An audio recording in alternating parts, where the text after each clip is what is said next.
Hey there, this is James for SmartCart Shipping for Shopify. In this video, we're going to go ahead and cover what you need to do to prepare your store to install SmartCart. The very first thing you need to do is you need to make sure that you have what's called carrier calculated shipping or carrier services enabled on your store.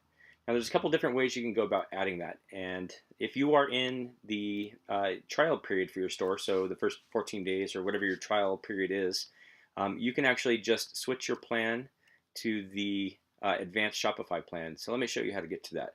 So you're going to click on settings down here and you're going to go over to your account.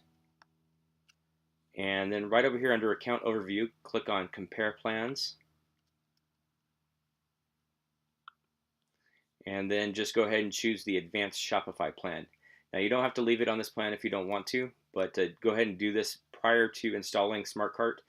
That'll give your store access to the carrier calculated shipping or carrier services API so that you can go ahead and get that installed.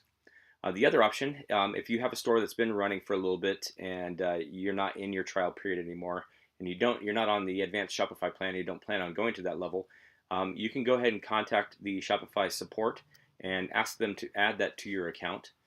They do have a couple options that they'll give you. One will be add basically to pay for your store for the entire year, the subscription for your store, and they'll go ahead and throw in carrier services for free. Or you can add it as an additional $20 per month to your plan.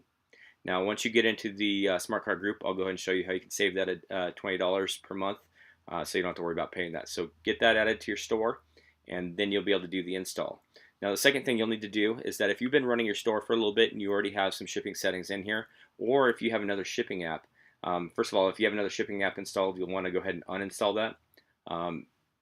It's not going to be compatible with SmartCart. SmartCart should be the only thing controlling your shipping rates.